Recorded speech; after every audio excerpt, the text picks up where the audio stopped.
Thank you. Yes, so today I'm going to talk about an experience I had learning a language very recently that was totally different from any other experience I've ever had. The environment in which I had it is the environment in which I now work. It's a very special environment that I think a lot of you might like to know about, but I know that you don't, so I'm going to tell you about the place that I had it. And most importantly, the reason I'm there, my position. I'm a director of intensive immersion programs at this institute, and I'm in a position to build new programs like the one that I had for people like the people who want to come to this conference. So this is what I'm going to be talking about. The project is called From Start to Finish, Finnish deliberately spelled incorrectly as in the language, because this was a project to insert me for 2 weeks in an existing Finnish language program, an intensive Finnish language program, for several reasons. The main reason being that since I'm the new director of this program, and this is not just for Finnish, but for all the languages taught at this institute, they have a special, distinctive way of teaching that was unknown to me. In theory, I could follow it, but I hadn't seen it in practice, was to let me experience it. And then I was issued the overt challenge to see, hey, can you learn to start speaking in Finnish in this fairly short period of time? So this was a specific challenge that was issued to me by the Finnish Language Village. And the whole thing was decided to copy it or document it so that we could do some studies of it, how a polyglot learns, how Finnish can be studied, how this village works. So the whole thing was, as I was learning, I was followed around by a film crew. So it was lots of footage of what's going on in this camp. So the place where all this happens is a place called Concordia Language Villages, which is a branch of a university in Minnesota in the northern United States. And it's a place where they teach intensive immersion environments. That's the way you learn. And there are about 16 different languages that are taught at this institute. Languages there are referred to as language communities. So there's a German language community, an Arab language community. And in the physical environment, the special thing about this place is that most of these communities have, it's called villages, because they have actual villages that are like imitations, simulacra of villages in the country of origin. So you have culturally authentic architecture. You only eat the food of that country. You use the money. You use many things. You learn culture and language at the same time, so you're involved in the traditional culture of these languages. A couple of people have pointed out to me that during the time of the Soviet Union, the Soviets would train their spies in villages like this. So it might be akin to that, but it's a sort of a language village concept. It's not a new thing. A special thing about it is that there's a very low ratio of teaching faculty to students. Probably on average you have maybe one teacher for every 3 or 4 students, but there are programs where you have one-on-one or even a lower ratio of students. There are programs where you have more faculty than you have students learning. It's not a new place. It's been around for 60 years. It's not a small place. It has about 10,000 people study there each year. And cost-wise, I don't know if it's expensive or not, it's about, on average, $1,000 a week per person to go and spend time there. There are a huge variety of programs. It started out as a summer camp for youth. Perhaps that's a distinctively American institution to send city kids off into the countryside in the summer to spend some time in nature. But there are also year-round programs for young people to come. There are any number of different types of adult programs. There are family programs where people can come together. There are more and more military people come. Training, Department of Defense and State Department people come there for a full total immersion experience. There's teacher training. There's different types of academic programs, and I'm going to show you some of the villages in a moment. They're very nice architecturally, and they're well maintained, they're well built, they're well upkept, so people like to come and use it as a retreat center, to get married there, do things like that. So among all these programs they don't have, what I saw is that the infrastructure is already there to turn this place into a polyglot paradise. It's really a beautiful place, fantastic place to learn languages, and the infrastructure is all there to do this, and that's what I ended up doing when I learned Finnish there. So these villages are around a lake. Minnesota is called the land of 10,000 lakes. They're actually more like 12,000. It would take you about an hour to drive all the way around this lake, and the villages are scattered about the lake, so it's all woods here. It would take you about 10 or 15 minutes to walk from village to village. They're deliberately a little bit far apart from each other so that you can immerse yourself in it. If you're pretending that you're in France, you don't want to be able to walk to Germany in less than 15 minutes. You should take about that long to get there. So I'm going to show you the architecture of some of the villages that exist and then some of those that are being built because they happen to be in the region of the world where we are right now. So these are just what they look like, some of the architecture in Waldsee. All the villages have the same name, Lake in the Woods, Waldsee. This is the German village, and you can see the class size, the activities. This is, the Norwegian village. That's not the village, that's just a church that they have there, imitation. Shape of the village, the Swedish village. Again, you learn by doing activities. Different programs have different numbers of class hours. Some have more, some have less, but everybody spends more time doing things like performing or acting or outside activities than they do inside a classroom. Here's the Russian village. Activities there. The French village. The environment around it. The Spanish village, environment around it, and the Finnish village where I spent my time. So Finnish village here, activities around it.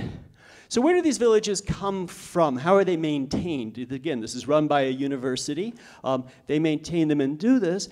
This Finnish village and the Norwegian village, there was a lot of immigration from these countries to this part of the United States about 50, 60 years ago. The heritage speakers there wanted to keep their languages up. So the Scandinavian, the Nordic countries, these have foundations like the Sons of Norway or the Salolampi Foundation. They maintain this. The larger languages like French and German, the German government gives many grants, different types of grants each year to maintain the buildings, to build new buildings and support the programs. So a lot of them, though, need support. So these are the villages that have existing culturally authentic architecture. The next village is Supsogehosu, the Korean village. And the Korean village is going to be the first Asian village that has its own culturally authentic architecture. This is not just a drawing, this is the architect's plans. Right now, these buildings here are being built because last year, 2 years ago, a Korean philanthropist, Kenny Park, gave a $5 million donation to get the foundation started.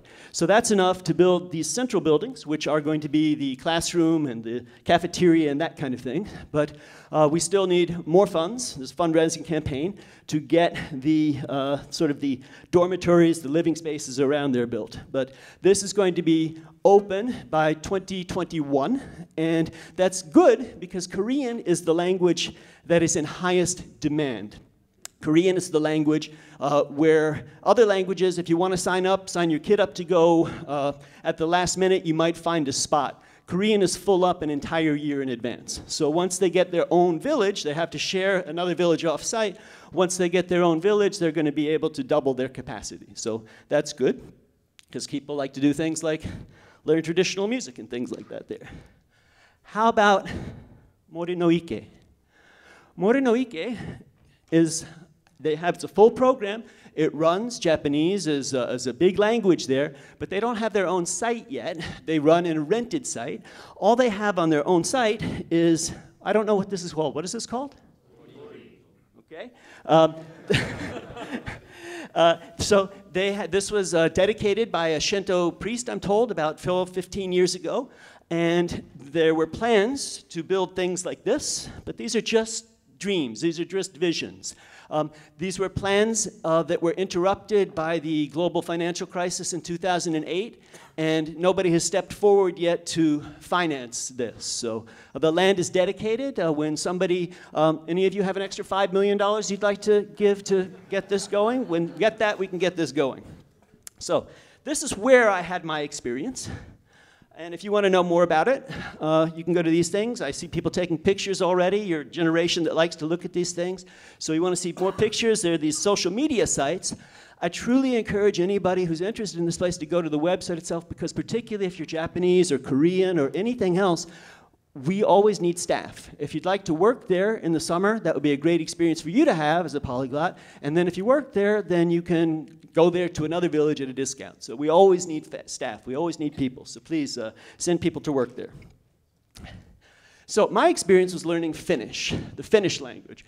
What do we know about Finnish, particularly in terms of learning it? Finnish is called a Uralic, or a Finno-Ugric language.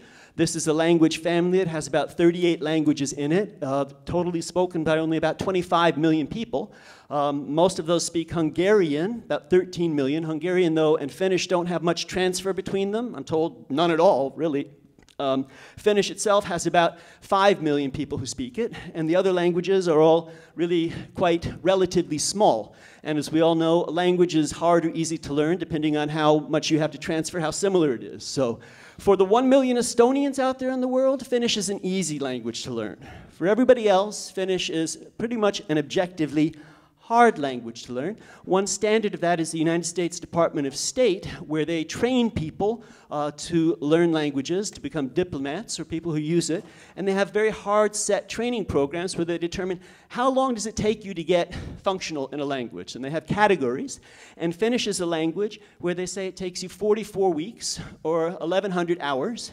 Plus, Finnish is a language that they say is harder than the other language in this categories for somebody who's already has some linguistic aptitude, and then go and to get up to snuff in Finnish supposedly takes you about that long. And this is supposedly, based on their experience, puts it on par with languages like Mongolian and Thai and Vietnamese.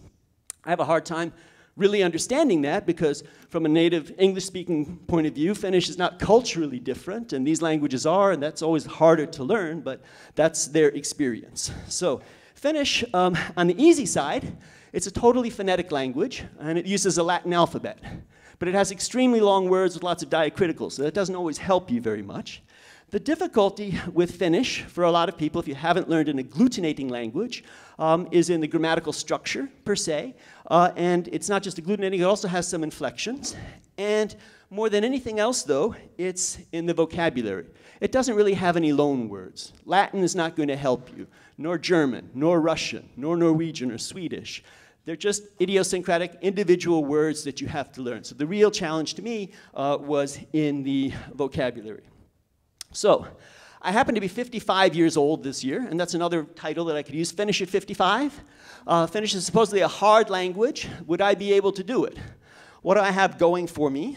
Well, as Tim said, I think I'm pretty known in this community, but not everybody knows me. So how can I summarize myself briefly? I have been passionate about languages pretty much my whole life. I've studied them systematically in a disciplined fashion. I have a doctorate in comparative historical linguistics. I was privileged to spend a huge portion of my life only studying languages obsessively, developing my own methods and techniques and getting very good at it. I have a language learning laboratory or library with materials for the study of 142 languages. And I was going over that library and I realized of those 142, at some point, in some way, over the course of my life, I've studied about 100 languages. That ranges from going through one Assimil grammar on the weak side to moving to Korea, living there for 10 years, and writing lots of books on Korean grammar on the strong side. So in some way, shape, or form, I've studied about 100 languages. So what's 101? Okay, that's going to be just one more. Okay, I'm able to study so much because when it comes to studying languages, I'm a robot. I don't know why, I just don't get tired. My brain doesn't turn to mush, my eyes don't get watery. I can't do that with mathematics, I can't do that with other things, but with languages, I can just go all day, which is good, because at this program I was in, I needed to study for 13 hours a day, and I was able to do that. I'm able to study because I just am wired this way. Learning languages feels good for me. It's truly pleasurable. It's truly pleasant. I've never had to struggle with it. It's not painful in any way, shape, or form. It feels good. Because it feels good, maybe, or maybe it feels good because I don't have problems getting confused. I don't mix languages up with each other. Yes, there are hard things, but I've never found something, I don't understand how that works. And I have a good memory. I don't have a photographic memory, but I never have to really forget anything. Languages get dusty or rusty if I don't use them, but they don't go away. And when it comes to learning vocabulary, I've never had to use any sort of spaced interval repetition or anything. If I see a word, if I hear it, if I write it down, and I use it a couple of times, it's mine. So I have a lot going for me. But as the day approached, I realized I had a lot of things going against me, too.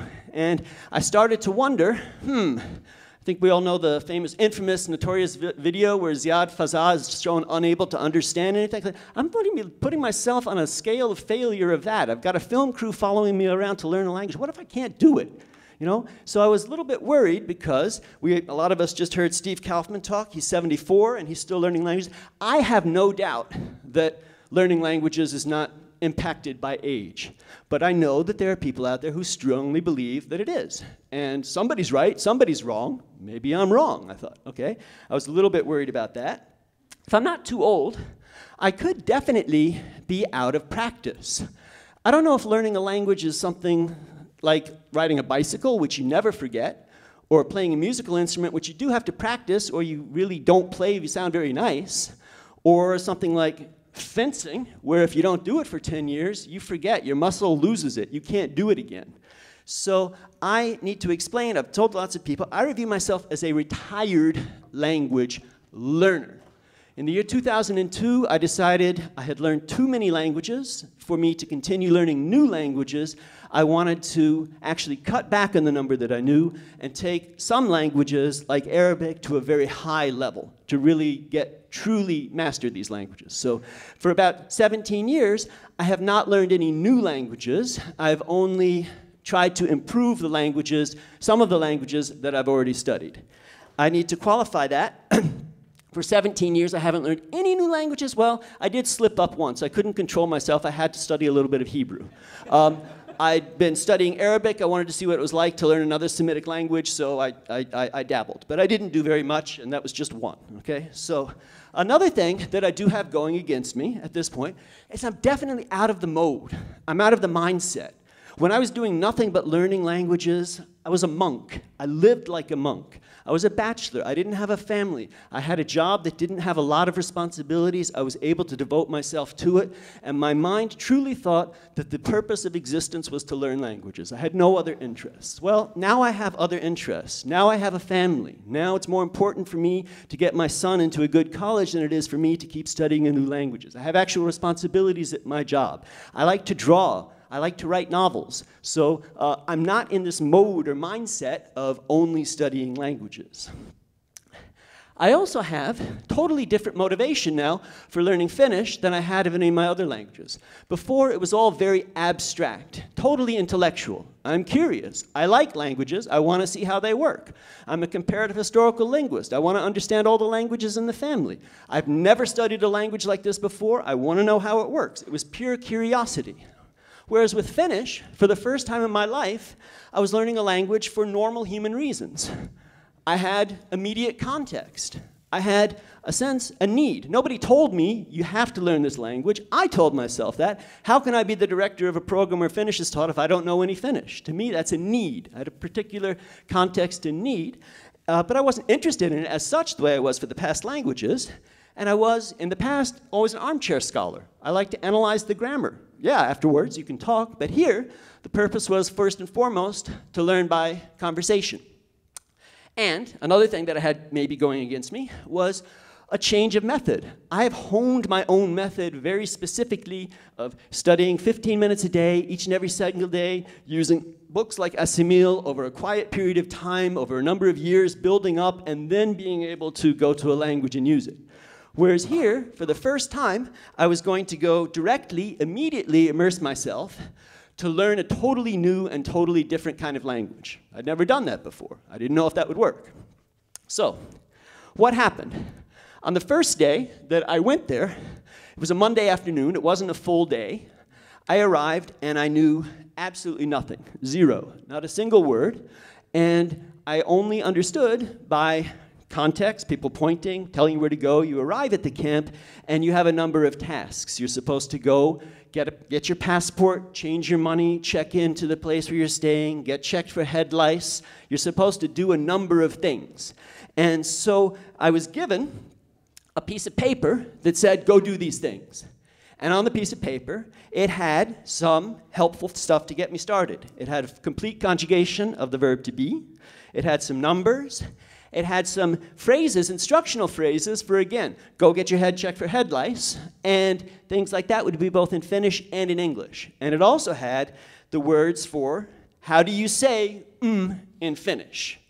So immediately I started going around to all the counselors saying, how do you say this in Finnish? How do you say that in Finnish? Immediately I started to analyze everything on that sheet. Immediately I started to ask for new words and write them down and have everything in a notebook that I kept with me the entire time. So on the second day, I decided that I was going to follow the CLV, Concordia Language Village DAO, their way, the way of teaching. I'm director of the program. I need to see how it works.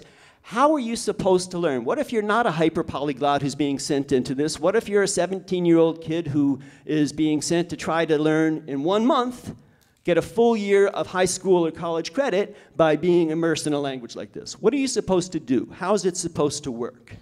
Well, it's all-day immersion in the sense that the teachers only speak the target language to each other, and they only speak it to you. So that's the immersion component. However, the villagers or the campers or the students, whatever you want to call them, although they are encouraged to speak the language, and if you say, you make a pledge, I'm only going to speak the target language today, you get to wear a special shield that calls you a language master. It's very sort of behavioristic sort of praise to you to do this, but there's no requirement, okay? Because the real purpose or mission of Concordia Language Village is to inspire courageous global citizens, not language teaching per se. Language is the method for doing it, and they say if we try to force particularly young people, there's background, there's resistance. So unfortunately, unfortunately, you hear English background chatter a lot from most of the other students. The day is structured so that you hear the language that you're learning all day long. Okay? In meals, it's very important. That's where you learn the target language of the food, how to do it. There's a lot of singing. Every program has some degree of lessons. Some have a couple of hours a day. Some have many hours a day. There are activities such as cultural activities, painting, musical instruments. There are sports and games, card games, board games. There's a lot of outdoor activities, and there's what they call the grand simulation. That's an evening program, very highly choreographed from the part of the staff, but the kids in particular, they have no idea that it's choreographed. They just think they're having fun. But it's a structured 2-hour or 2.5-hour experience of, for example, what's it like to be an immigrant? To immigrate from Finland to the United States. What would it have been like to take your family, to be given a passport, to arrive, to need to go to a new land, to go through customs, to do all that kind of thing. So this is all done hearing and using the language. Most of everything, you don't see a lot of writing. In the cafeteria, the dining hall, you do see some writing. Sometimes in the songs, they hold up the writing, okay?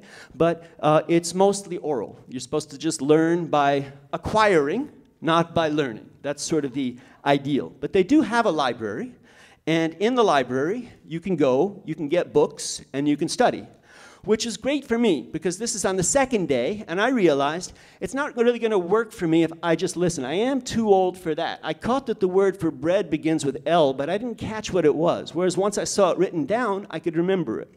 So I want to go to the library and get a book. And I got this book. The single most important component in my study of Finnish is just a overall reference grammar. This is the kind of book that I have tons of in my language laboratory, but this is the kind of book I would normally go to last, not first, okay? But this is an overall comprehensive view, and this became my constant companion. So from the third day that I was there, I knew that I needed to do a couple of things. I said, I can't just follow the way. I have to take charge of the language learning process. This is fine. This is great. If you're young, if you haven't learned a language, it's probably a much less painful way of learning a language than this. But I've learned lots of languages. I need to take control of this if I want to get the maximum learning experience of this. So what I did more than anything else is I was there 13 hours a day from 8 in the morning till 9 at night. I didn't sleep there, though. I slept at home. And at the crack of dawn, I've always been a crack of dawn person, I began on this day to prepare conversations, to write down from grammar books, using Google Translate, anything I could find to figure out roughly how do I say, I want to have a conversation. I'm interested in literature. How do I say to somebody, excuse me, can we talk about literature? Who's your favorite author? What books did they write? Tell me about them. I figured out phrases like this that I could use as conversation starters, and then I plugged them in during the course of the day. I needed to go very quickly. There were about 30 teachers there. And I just had to go on gut feeling. I had to make a snap decision. Who do I click with? Who can I really have a good conversation with? I'm not judging them on their teaching abilities, just somehow personality and match. I have to do this quickly. I don't have much time. There are some people out here who I talk to them, and there's something that's just there's no dynamic there. But there are others, and in particular, what I'm looking for is I want to use you as a book. I'm a very experienced language learner. You have the knowledge in your head, and how do you say it in your tongue? Will you let me grab you and use you and extract the language, the knowledge that I need from you? I couldn't really go up and say that, but that's in essence what I was doing. Okay? So I had planned to study the way I always do. Go through Assimil books, Le Finnois sans peine, just study that and go through this. That was my initial imagination. I was going to do that. I realized I can't do that here. I don't have time. It would destroy the experience. I'm not going to do anything like that here. I am just going to follow the rhythm of the CLV way, and I'm going to engage as much as I can in a cycle. I decided right away there are 3 things I need to do in a cycle all day, every day, if possible. And the first one of these was to use that grammar book, to study it, to read it aloud, just to go over it and get a complete, overall, comprehensive view of the grammar. The second thing was I needed to get comprehensible input. And the best place I got this was in the lessons, in the classroom lessons, because, frankly speaking, they were at a very slow pace for me, but I knew what they were talking about by studying the grammar. When I sat in the classroom, I didn't learn what the teacher was teaching about the grammar. I learned, well, I understood everything she's talking about. I know what she's talking about in the case of the grammar. I can follow along. If this was something else, I wouldn't be able to follow this discussion. But here I can follow, I can listen for an hour and understand. And then I needed to grab the people that I found sympathetic, and I needed to have one-on-one interaction. Conversations when I got a little better, phonetic practice, targeting, training, things like this. So, also, I was continuously writing everything down, and I did review things every evening. So, from the 4th day, the day that I went, this was on Thursday, I had a very fascinating insight. By that time, I had time to read the entire grammar. And I find Finnish grammar to be 100% transparent. There are no secrets for it. There's nothing in it I haven't seen before. Finnish grammar strikes me like streamlined, simplified Korean. It's very, very similar to that. There was nothing I couldn't, grab my hand. So that was good to see. I was able to systematically plan for, okay, I have an overview, and now I want to see how the dative and the ablative work. I want to see how to use things, so I could plan for this. And I did this by engaging in conversations about things that were interesting to me, things like philosophy, things like literature, again, preparing for it, grabbing the teachers that would like to talk about that, and trying to get into conversations with them about it. And I continued to do this every day for 13 days, 13 hours a day for 13 days. And I have now some videos to show you. I hope they all play well. I hope they're interesting, that show me taking charge of the language learning process. And I realized, I gave a similar talk to this at a conference in Austria 3 weeks ago on metacognition and applied linguistics. And there they were very interested in what was going on in my head. And I realized with analyzing it and saying, what I was doing is I was never waiting for a second. I was always taking, what did I just learn, and how can I use that to learn something more? So I was constantly doing that. I just learned this. How can I use that to get me to know something even more? So I hope this plays well. I hope this is interesting. This is me just sitting, reading aloud, and it's probably not going to be too loud. This is the grammar book. It's not an Assimil book, but it is a bilingual text. So I'm reading the Finnish aloud, but I'm also reading the English simultaneously with my eyes. Mite sanataisinos. Aika sanataisi So I did that. That was my grammar studying portion, getting an overview. And this is kind of what a classroom looks like. They're very small, okay? I understand what she's saying. Again, I wouldn't be able to follow this if she's speaking about something else, but because I just studied that grammar, I get this.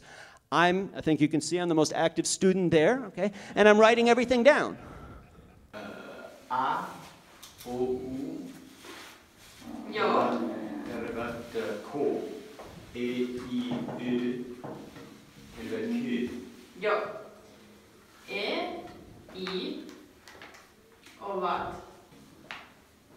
keskivokaalit.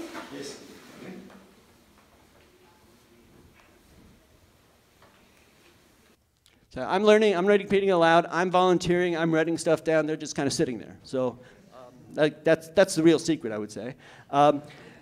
Then I get her to come over, and she gives me targeted feedback. She's commenting on what I've written. Again, I'm still very much a beginner at this time. I don't have a lot of vocabulary yet, so I don't know how to say I'm playing the flute, so I act it out, and I get positive feedback for the whole thing. Miksi haluaa puhua suomeksi? Joo, hyvä. Kuka on lempikirjailijasi? Kirjailijasi? Joo, hyvä. Syötätkö Joo, huilua. huilua? Joo, oikein. Tiedätkö missä se on? Joo, oikein. Täydellistä. Okay. And then, this, I hope this plays well. This is, I think, the most interesting snippet. This guy was the guy that I could talk about philosophy and religion with. He kind of looks like he talks about philosophy and religion. And he was just a natural teacher. We went for total physical response walks in the woods. He would pick up an acorn, show me it's an acorn. He would point out the color green. So we're just doing everything through TPR. But this is after I got my hands on the grammar book. And now you can see, I know that I don't know and I want to know. I know that there's a dative and an ablative case. I know that there's past tense and present tense. And I'm fishing for that. He's just showing me an acorn and I'm pushing him to give me more. And he's catching on that I'm asking for more and he's giving it to me. Kyllä. Sinulla on Salvolta. Kyllä. Minä otat. Minä otan sinulle. Sinulta. Sinulta. Sinä annoit minulle sammalta. Mm-hmm. Minä annan sinulle sammalta. Minä otan sinusta. Minä otan sinulta sammalta. Mm-hmm. Otan. Annan. Otan. Annan. Sinusta sinulle. Minulta sinulle. Sinulle. Joo. Eli otan sinulta. Minulle. Ja sinusta. Minä annan minulta. Sinulle. Mm-hmm. Joo. So he's doing the teaching, the knowledge is coming from him to me, but I'm driving the process. I'm sort of the motor that's looking for what's going on. This is another excellent teacher, native teacher, and here I'm explaining to her that I know about phonetics, and if she could explain things to me in a phonetic fashion, I would understand it. Tell me how the mouth works and the lips and the like. Opiskellut kaikkea fonetiikkaa. Ja jos olemme kuva, kieli ja hampaa ja Kuulet. Jos kuvailet. Kuvailen. Jos sinä kuvailet, miksi ja minä antainen ei hyvä. Okay. Ymmärrän. Joo. Okay. Ja So now that she knows that I understand phonetics, okay, we're going to do an exercise that I call mirror drilling. And if my wife saw this, she might get angry at me because I'm just staring at this lady's mouth. I'm watching her lips. I'm looking at everything she's saying, and I'm imitating. Okay, I'm just absorbed by her lips. Köyhä. Löydän. Löyly. Yö.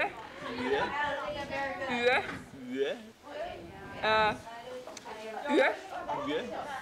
Ei V, ei V. Yö. Joo. Joo.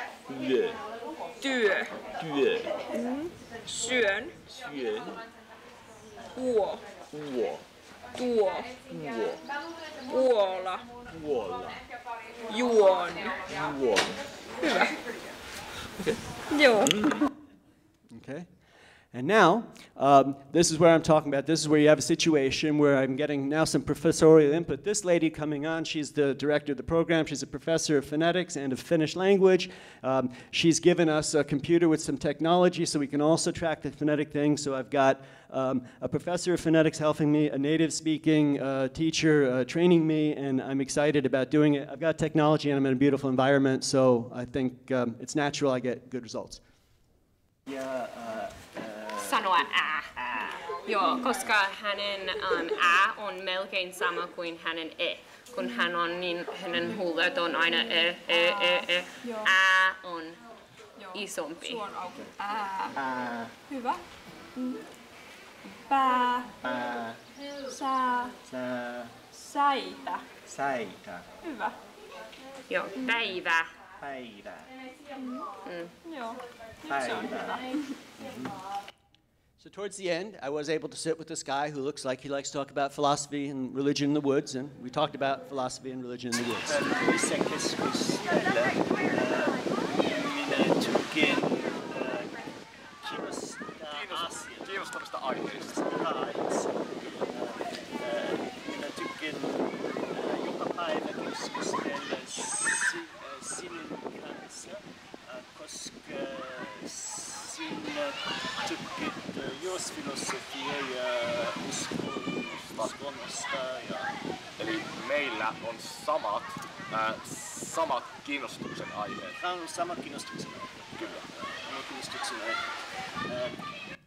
So obviously I'm still reaching in. It's not flowing out of me, but I have a lot of knowledge that I'm able to reach in and grab and be able to talk about the things that are interesting to me in the language that has totally different vocabulary after a relatively shorter period of time because of these sort of ideal learning circumstances.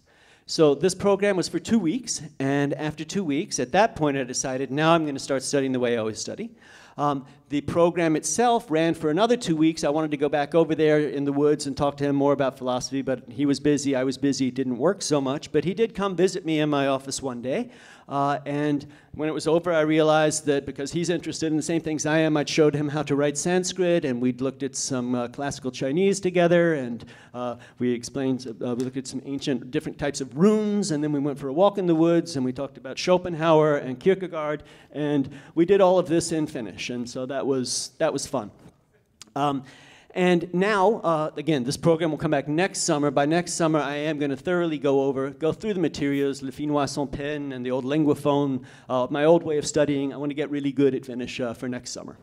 So my conclusions about this experience are that I have, as I said before, the most important thing that I realized I was doing is I learned how to use what I just learned in order to learn even more. That's the takeaway that I get from there.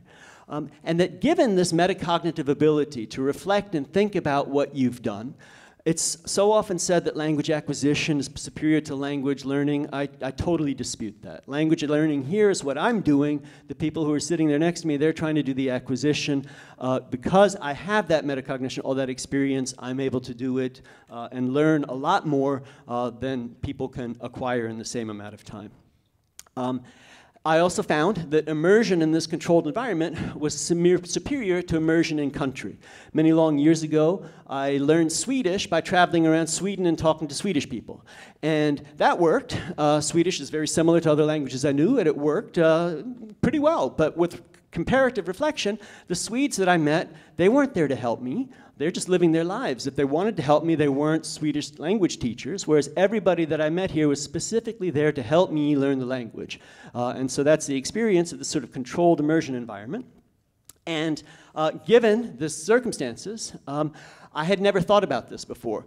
But learning a language, totally different language, has nothing in common with anything I've ever studied before, it was extremely effective. In point of fact, this is probably the fastest I've ever learned a language, and it's totally different from the way I've learned before. But just immersing myself totally and just throwing myself into it in this kind of environment was extremely, extremely effective. The title of my talk, Towards an Ideal Learning Environment, I would say, that the infrastructure that I experienced there was nearly ideal. I don't need to change something, I just need to tweak it. I just need to do certain things to get it to work better.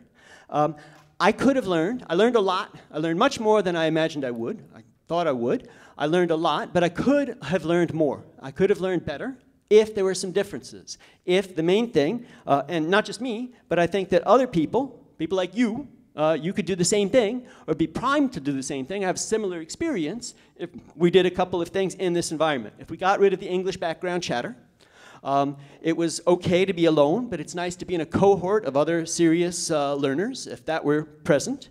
And then if, to me, okay, for a lot of people, that painting or that musical activity, that was necessary for them to decompress, to do something. But to me, that was unnecessary, okay? And the fact is that the instructors had to go do those things. So they weren't often available. I couldn't always grab this guy and say, let's talk about Plato and Confucius in the woods, because he's out teaching, I don't know, basket weaving or something. So if the primary function of the teachers at this program was not to lead these activities, but just to be there, to be available for one-on-one interaction or small group interaction, then to me this would be kind of an ideal program. So I am in a position to build this program. I'm in a position to structure this. I'm in a position to offer this, to develop this for polyglot types. And if I design this and develop it, all I need to do is have people like you show up and say, we want this, and Concordia Language Village will be happy to run this, happy to do this. As I said, we have many different programs for many different types. We don't have a polyglot program yet, but I'm here to suggest that you tell me you want to do it, and we can do it. So if you have any questions, thank you for listening. And if you would like to write to me about this kind of thing, here's my work email address.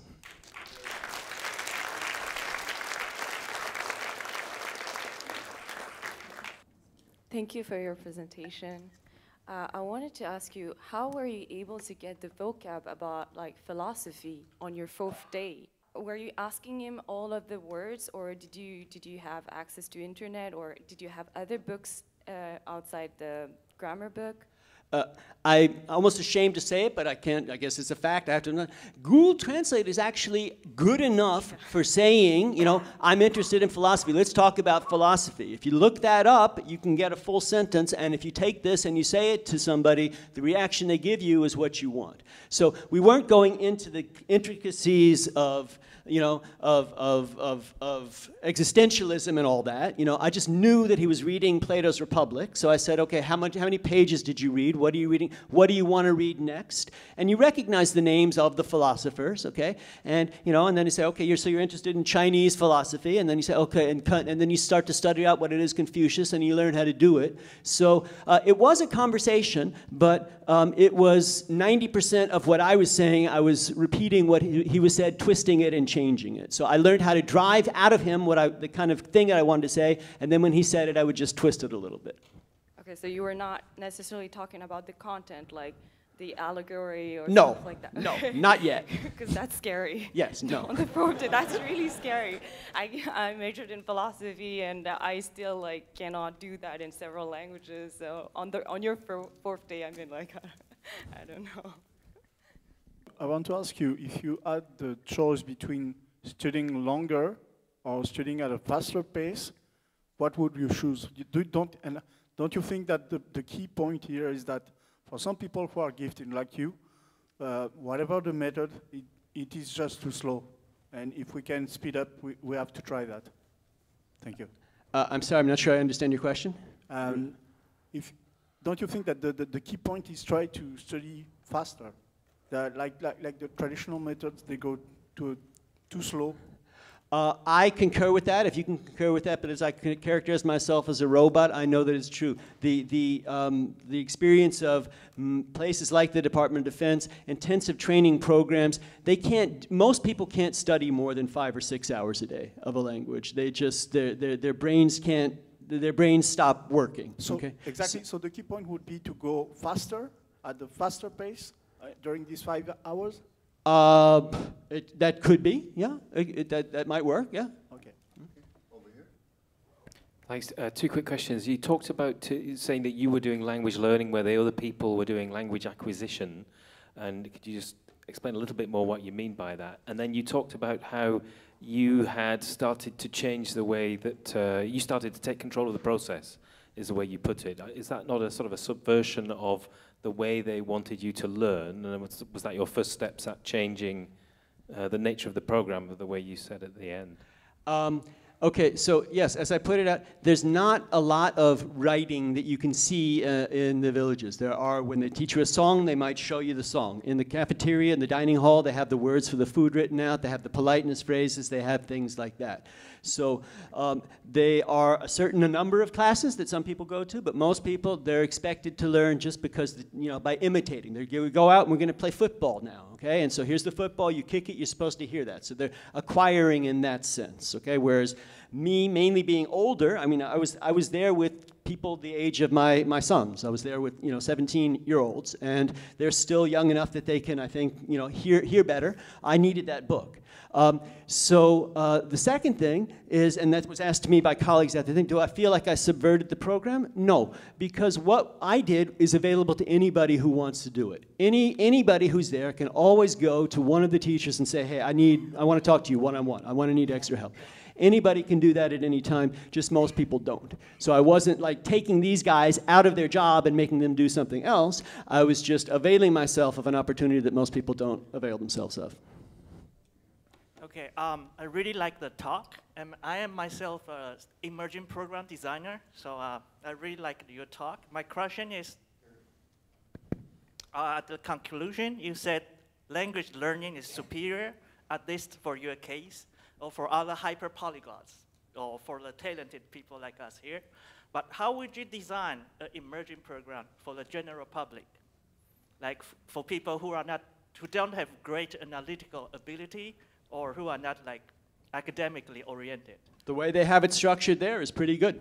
Okay. The way they have it structured there is quite good. There are many people that come to this program year after year after year, and after a number of years, they're quite fluent. It work. But in answer to this gentleman's question, it just takes more time to sink in and do it. But it's pretty nice the very way it's structured here. Hi, Dr. Arguelles, thank you so much for the presentation. You had mentioned that the purpose of your visit and experiment that you conducted was to be the director of the program, therefore you wanted to learn Finnish. You also want to perhaps change or make changes to this program to improve it. Are there any small changes to the program based on your experience that you would do in the short term? I have already thrown those out internally, you know, to colleagues and deans and the like. It's, you know, just, yeah, I did say little things. I mean, there are just points, and people agreed with me, and it's something that we are not doing this year. We did last year. It's we should have been doing, you mentioned the other day, we should have tables. We should have areas where they're designated for this. So, yes, the philosophy is we don't want to force these people. The adults, when they come, they say, we want pure immersion. And then they're usually not able to do it, they're tired, and they get actually angry if the teachers try to force them to only stay in the language. The kids are just not inclined to do it, and the thought is if you try to force them, they're going to have a negative experience, so let them do it voluntarily. But I said, well, we ought to have a section, we ought to have an area, so when people don't want to hear English, there ought to be an area where there is, you know, only target language. So out on this room or in this court, there ought to be places you can go to do that. And so yes, they've already done that.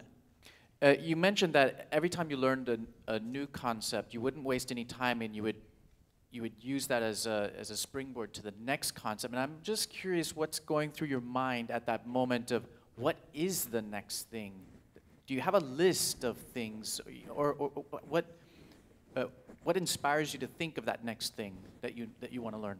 Well, if it's a purely grammatical point, you know, I'm going through a grammar book, and Finnish has something like 15 agglutinative cases, and, you know, sort of they're going systematically, and so I've learned with this guy here, I'm trailing the dative and the ablative, okay?